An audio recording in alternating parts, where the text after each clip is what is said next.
All right, so most of us have thought this. See if you've thought this. I want to know if you haven't, and I'm going to make you raise your hand if you've thought this before.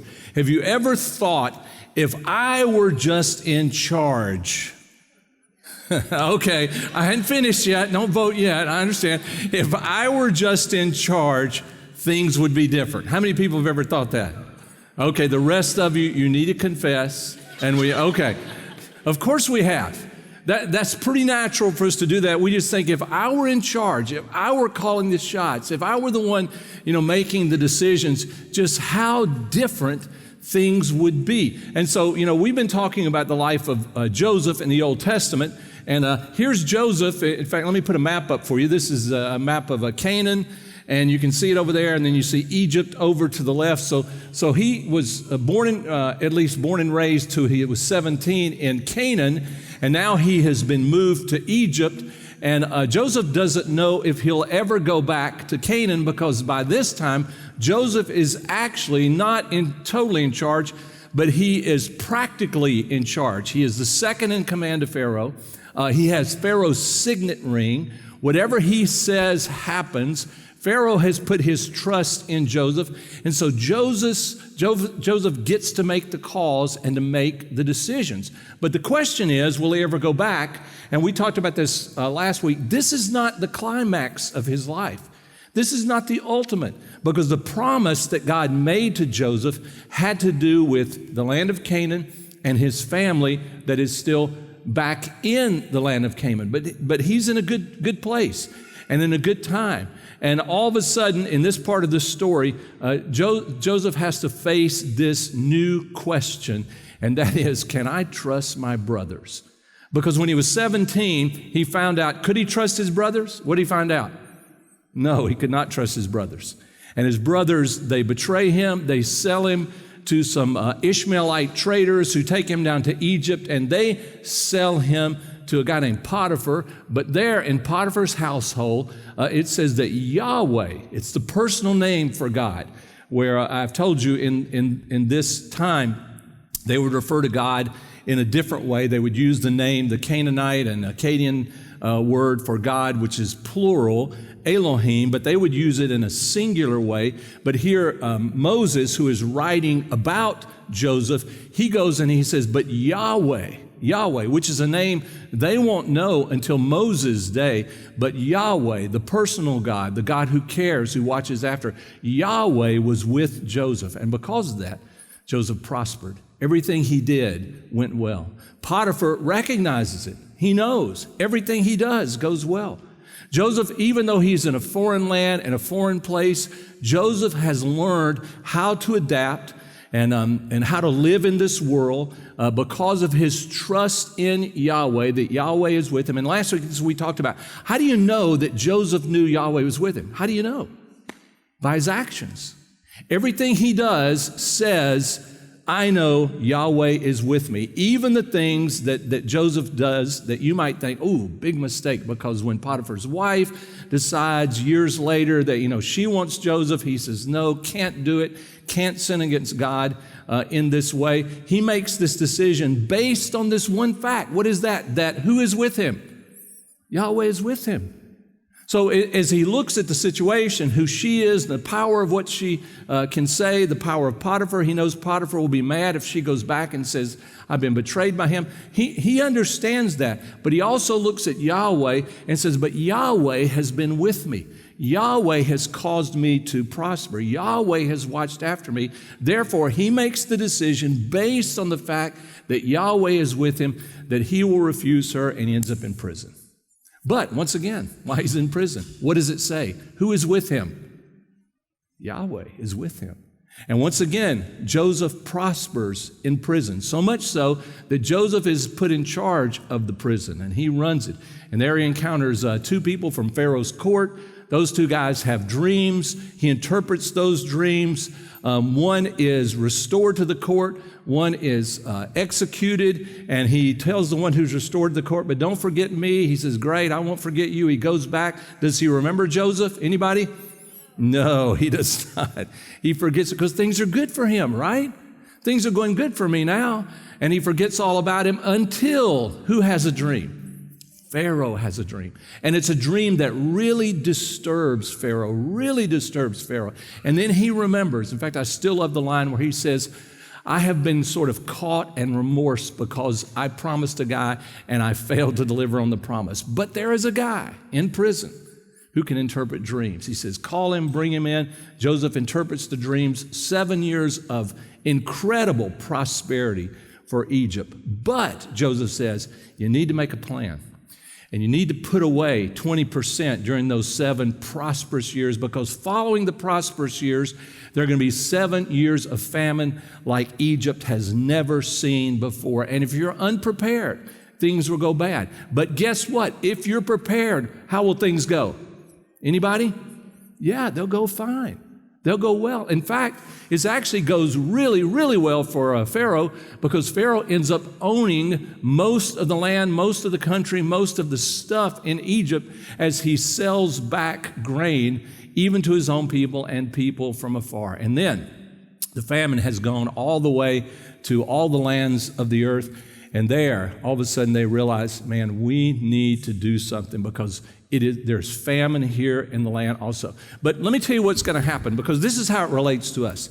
During this time, all of a sudden, God will deal with Joseph's brothers now. He will deal with the family, because they need to begin their journey, take their journey to a place of forgiveness also. Joseph is 40 years old at this point. So this is from 17, now he's 40 years old. That means all of the brothers, because all the ones that are going to come are older than he is. They're in their 40s, 50s, maybe 60s, maybe even older than that. And I told you that I listen to J. Vernon McGee sometimes, who is a preacher of another generation, Texas kind of accent. And he would say, when he was talking about this, he would say, and them boys, when they came to Egypt. And I thought, no, them boys are old men, They're, I like where some of the writers even say guys in their middle age. I said, no, they are old. They're not, these guys have been around a long time, but they're still living in Canaan with their father. They're still very much looking to Jacob, their father, to make the decisions. And now all of a sudden God begins to deal with them also. So here's what it says in chapter number 42. It says in the first verse, when Jacob heard that grain was available in Egypt, he said to his sons, this is where J. Vernon McGee says, them boys, why are you standing around looking at one another, right? Okay, so he's right. That's what boys do. Like, okay, we're dying. We have no food. What are you doing? Boys, get up and go to Egypt. And that's exactly what Jacob tells them. Look at the next verse, 2. He says, I've heard there's grain in Egypt. Go down there and buy enough grain to keep us alive. Otherwise, we'll die. So Joseph's 10 older brothers went down to Egypt to buy grain. But Jacob wouldn't let Joseph's younger son, his name is Benjamin, and if you remember, we talked about Benjamin. Joseph and Benjamin are the 2 sons that are born to Rachel. Rachel is Jacob's favorite wife, the whole story of Jacob. So these 2 are the most special to him. And he won't send Benjamin to go with him for fear that harm might come to him.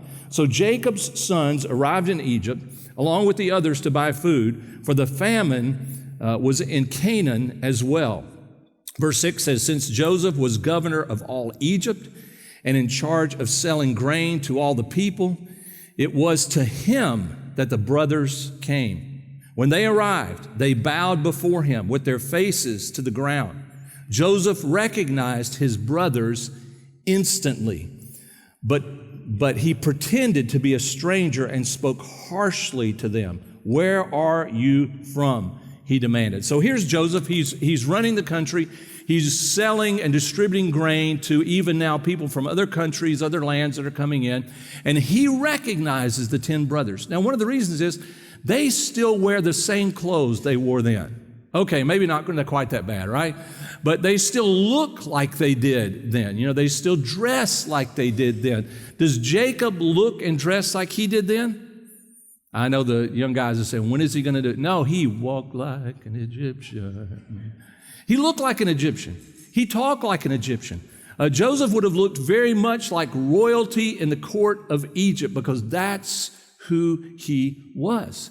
So they don't recognize him. Joseph speaks Egyptian, even though what language does Joseph also speak or understand? Their language also is going to play a big part in the story. So they come before him. He recognizes them. Can you imagine what is going through Jacob's heart now? What Jacob is thinking? Even as Jacob thinks back at his dreams 23 years earlier when he was 17 years old. And the dream that God gives him that we now learn is from God, because the dream was that they would come and they would bow down before him. And what you're going to see with the brothers is they have no problem changing their posture now to Joseph, now that they believe they will starve without this man in Egypt who has the food and the things that they need, where they rebelled and they were angry and they were jealous and they were hateful because of Joseph's dream before. But now they have no problem making a switch because of their own survival. This has to make an incredible impression upon Joseph. There's no way that Joseph can't stand there and think, wow, what does God have planned? I don't know if you've ever had this before, where you felt like God intended you for something. You felt like God had plans for your life. And then all of a sudden those plans seem to go away.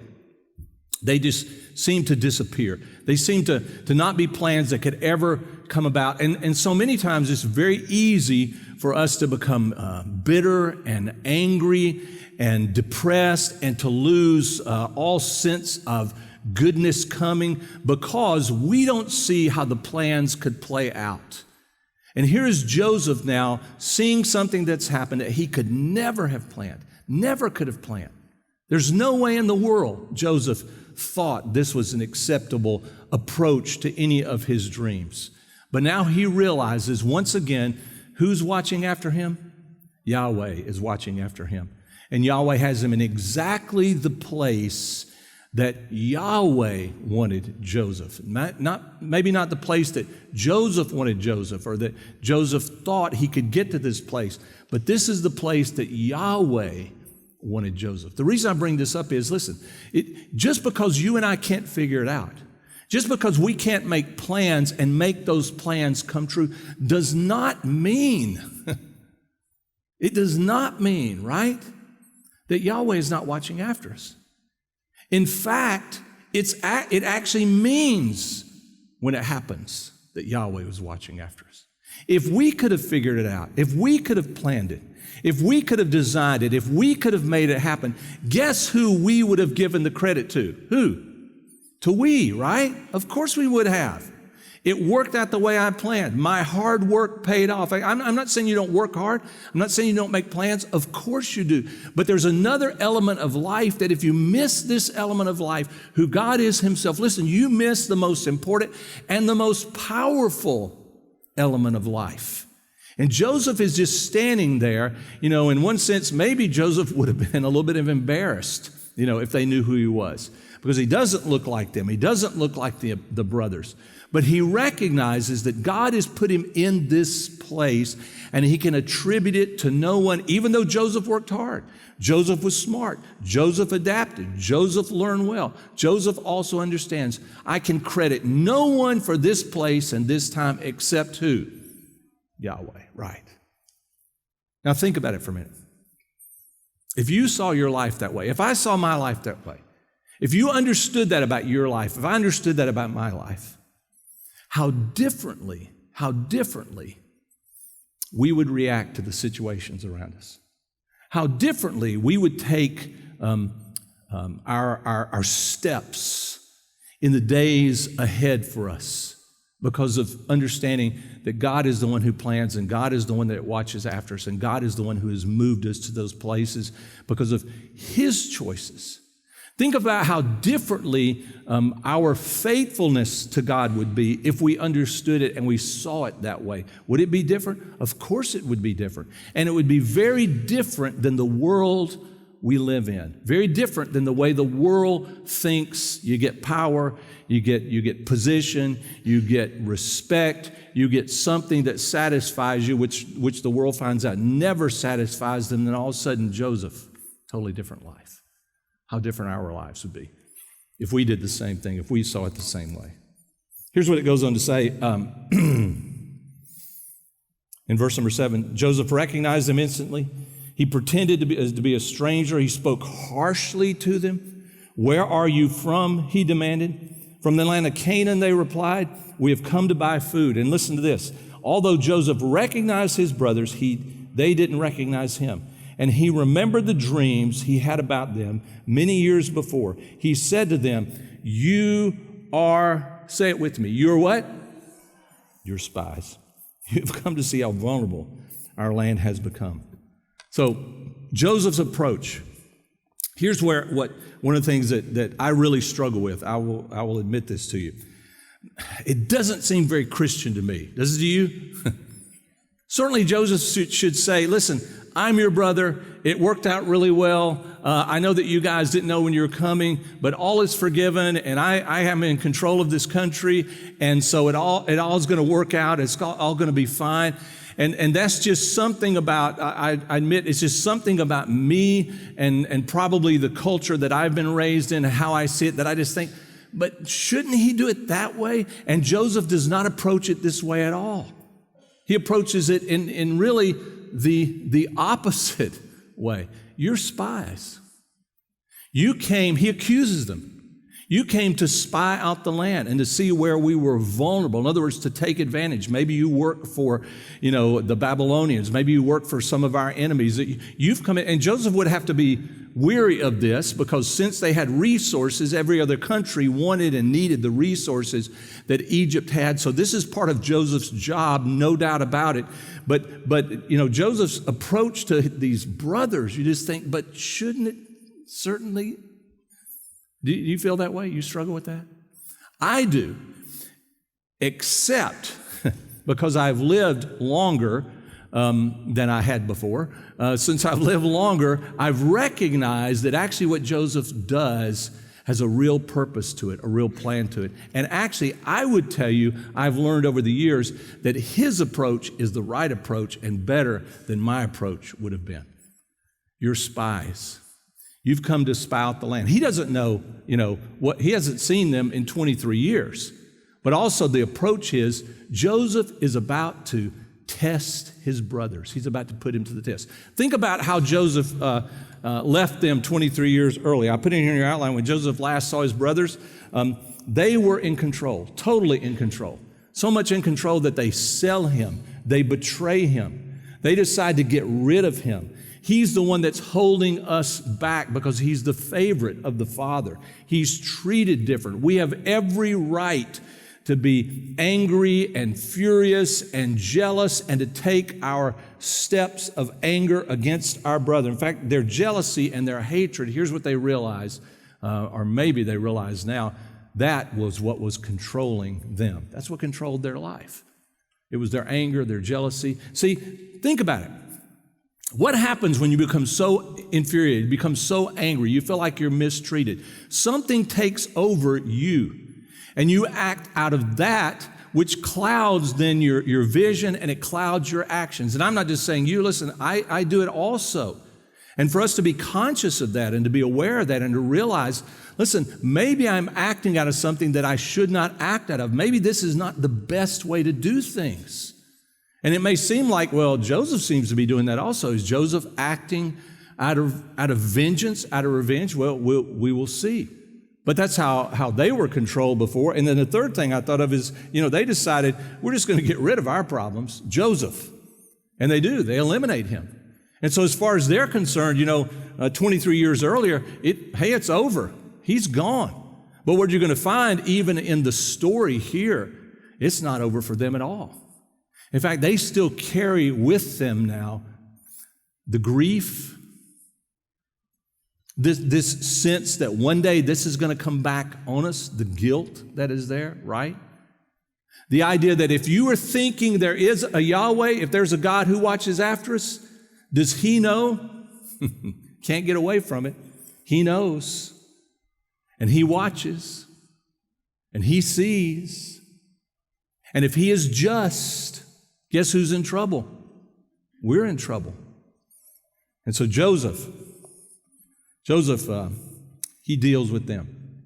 It's his chance now, his turn, because now the tables are turned, and Joseph is the one who is in charge. And Joseph will be the one who decides, what does he act out of? Does he act out of revenge? Or does Joseph act out of something else that he has put his hope and his trust in, that he's learned from Yahweh being with him? And is Joseph going to try to, in one sense, just eliminate his struggle and his problems? So now Joseph, he decides to put his brothers to the test. Whew, man. There's something about, I know even when I say that, you probably think, wait a minute, what right does he have to put his brothers to the test? Because whenever you've been in a situation and someone either that you work for or someone who is older than you, maybe your parents or someone who is a good friend who has the opportunity, puts you to the test, are you offended by it? I am, to an extent. What right do they have to put me to the test? What right do they have to challenge me? And yet, sometimes the people that care for you the most are the ones who will put you to the test because they do care for you the most. This is actually all through the scriptures. When you go to the New Testament, it says, hey, a father disciplines his sons and his daughters. Why? For a reason.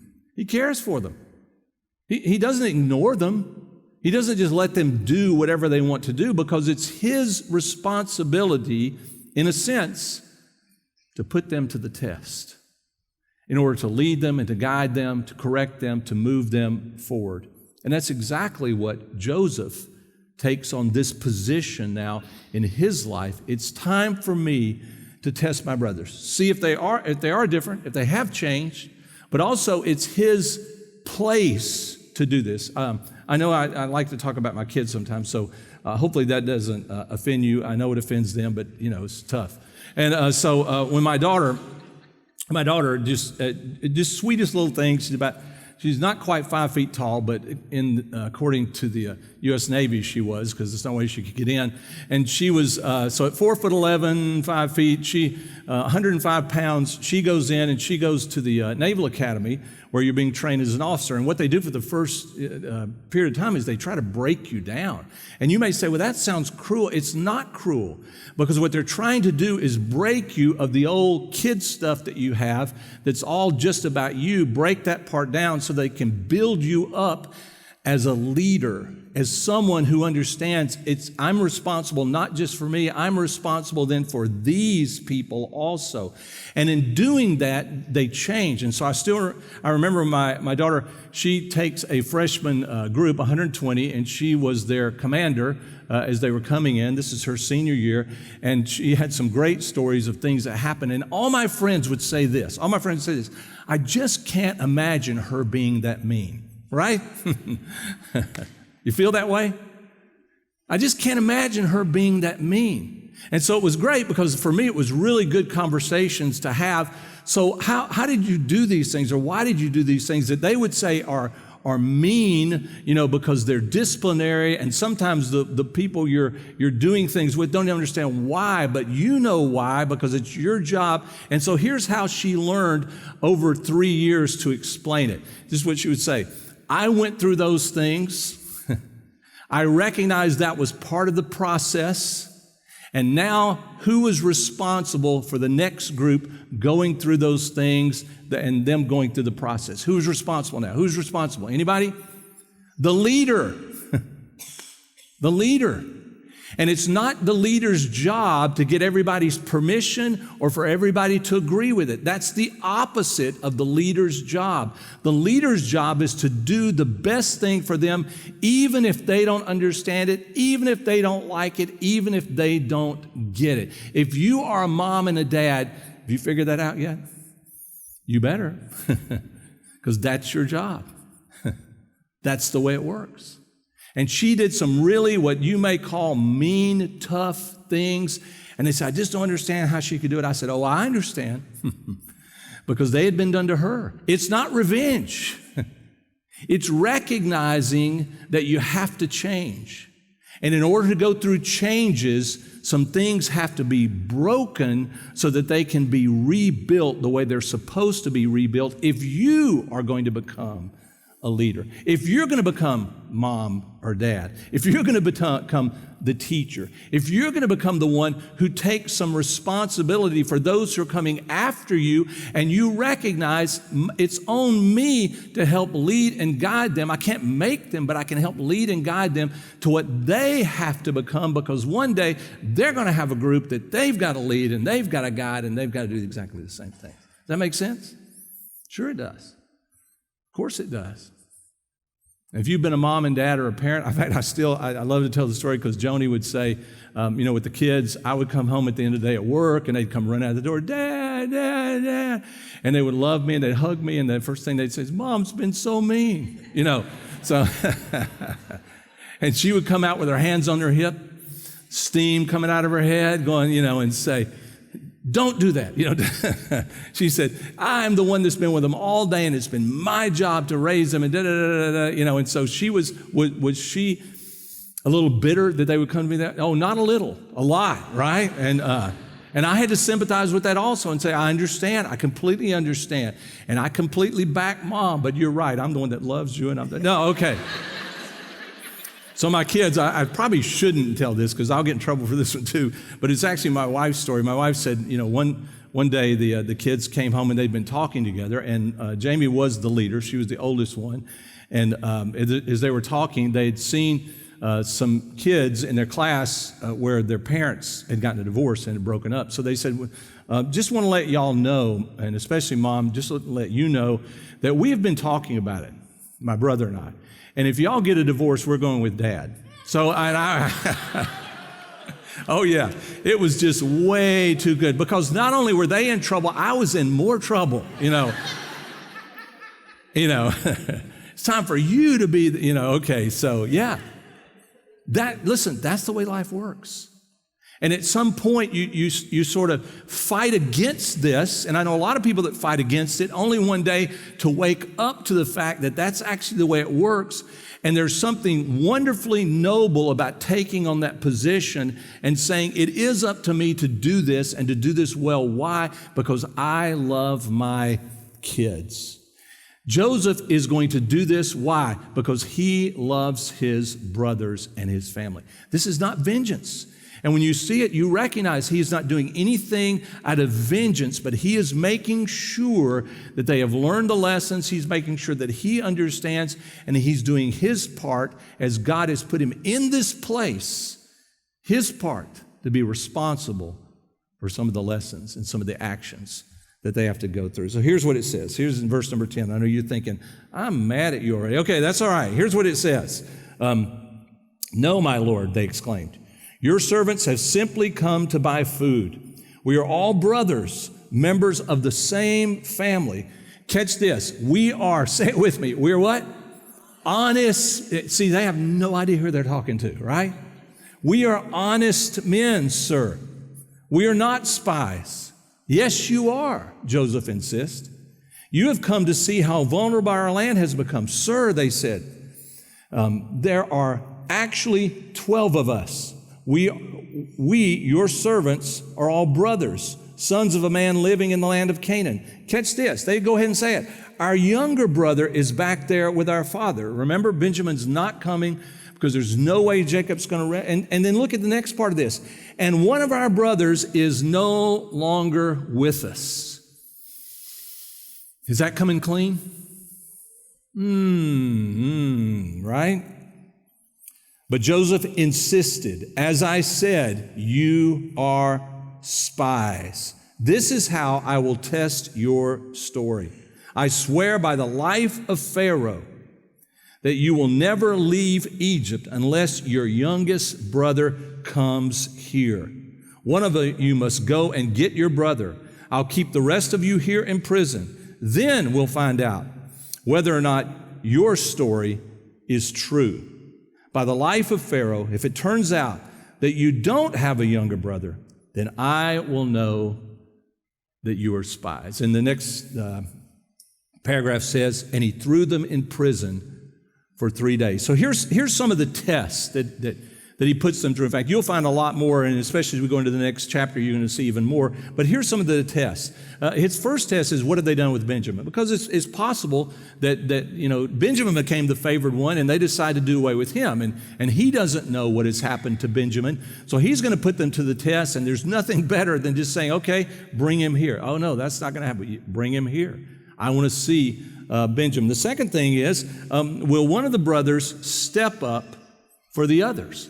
And that's what he's going to challenge them with. Also, he's going to give them the opportunity to go back if one of the brothers stays and volunteers. Reuben sort of speaks up but does nothing. Judah sort of speaks up but ends up not making the move also. But eventually, it is Simeon that Joseph decides will stay. They did not decide. So in one sense, you could say they've sort of failed this. But let me just read a couple of verses out of this that's from my Bible that you have to go look up yours later. When they say they're honest men, Joseph has just said to them, this is in verse 18, that he fears Elohim. It's the word for God, but he uses it with singular verbs. So I fear the God that's out there, not the gods of Egypt. And once again, their insistence that they're innocent men rings not true to one another. So it says in verse 21, then they said to one another, truly, we are guilty concerning our brother. And we saw the distress in his soul. This is Joseph when he's 17, when he pleaded with us, yet we would not listen. Therefore, this distress has come upon us. Now, what they don't know is as they're talking this way among themselves, that Joseph actually speaks their language. And Joseph is listening, not letting them know. He hears what they say, and it breaks Joseph's heart. I mean, Joseph breaks down over it, but still will not say anything to them. As it goes on further down in verse 28, they also add this. What is this that God has done to us? In other words, we're caught. God has absolutely caught us in this lie, and God has caught us in our treachery, and we cannot get away from it. And I don't know if you understand this, but it is so important for the family, for the brothers, for Joseph, for the future, for the church, that this happens. That there's an honesty, that there's a straightforwardness coming forth and saying, yes, we did this. And this is a step where they are doing it among each other, but they still haven't come out because the father doesn't even know. Jacob doesn't know that Joseph is alive. They've not said anything to Joseph. So they come up with this deal, and Joseph says, here's what we're going to do. I'm going to give you food, the food that you need. You pay for it. You go back. I'll hold Simeon. And as I hold Simeon here, then you bring back the other brother and money, and I'll let you buy more food. And now they're going back thinking, oh man, this is so awful. And Joseph does this. This may even mess with you a little bit more. Joseph tells his servants, and take the money they paid for the grain and go back and put it in the grain bags, in the top of the bags. And so as they're going back to Canaan, traveling on this road back to Canaan, they open the bags, because they need some food, only to find what? And this is where they say, God's got us.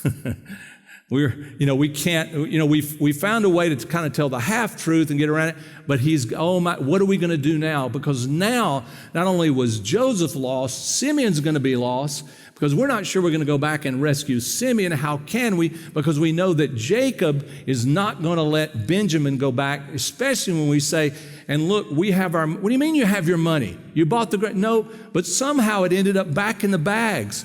And we are really set up. Are they in a dilemma? You ever been in a dilemma like that? The only hope you've got in a dilemma like that? Anybody? Yahweh. You can't figure it out. You can't con your way out of it. You can't work your way out of it.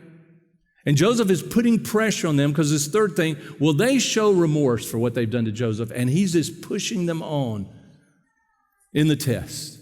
Will they show this remorse? And will they abandon Simeon in Egypt?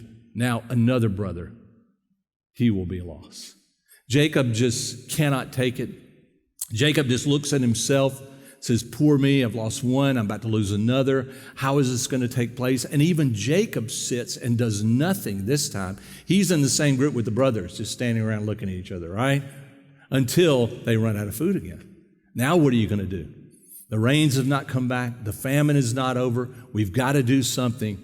So he says, all is lost. I'm going to lose it all now. Take Benjamin, go back, and, we have no other choice but for you to just go back and do this anyway. Wow. Man. And I say that because maybe you feel like you're in that kind of place right now. I have no hope. I have no place to turn. I'm being tested, I'm being tried, and the problem is I'm being tried and I'm found as the one place the Bible says been found wanting, right? In other words, I can't stand the test. I can't stand up to it unless there's a God that loves us, unless there's a God who rescues, unless there's a God who says, I just want you to be honest. I want you to speak the truth. God knows anyway. He knows you. He knows me. He knows everything that we have done, everything that we do. He knows our thoughts. He knows our heart.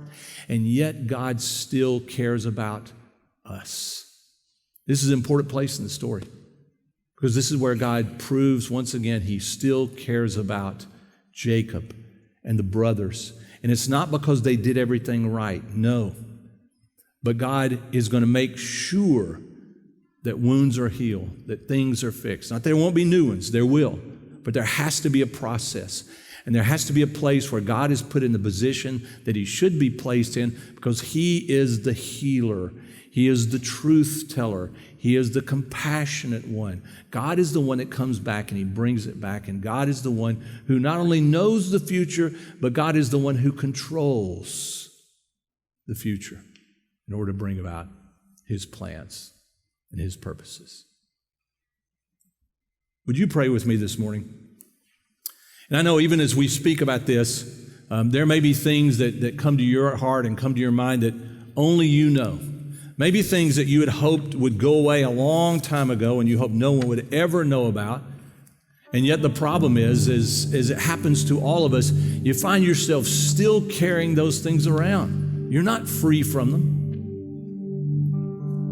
Joseph seemed the only one to be free from the heartache, the pain, the misery, and yet he was the recipient of it. But it's the way life works. It's actually the perpetrators that carry so much more, who are bound up or trapped. And God is the freer. The Scripture says that God sent Jesus Christ into this world as our Savior, as our rescuer, while we were still guilty, caught in our sin. It doesn't even say when we confessed our sin. It says while we were guilty and caught in our sin, God knew, God understood, God loved, and God cared. And He sent the rescuer of the world so that Jesus Christ would live on this earth. He would live 33 years. He would live a sinless life. He would be tempted and struggle with everything that you and I struggle with. He just would not sin. He would stay the course so that He could offer His life as a payment for our sins, so that He could set us free from the things that held us and bound us, so that we could move forward to become the sons and the daughters that He'd always planned for us to be. And Jesus goes to the cross 2,000 years ago, not to pay for His own sins, but to pay for our sins, even those of us who live now 2,000 years later. He would take our sins to the cross. He would nail them to the cross so that we would be free from them and the power of them. We still sin. We still struggle. But we know, by faith, we believe that Jesus Christ has set us free because He has a future for us. He has a plan for us. If you've never given your heart to Jesus Christ, He still lives. He still changes hearts. He still changes lives. He's still the only answer, Jesus Christ, the only answer for the people of this world. In his name we pray. Amen.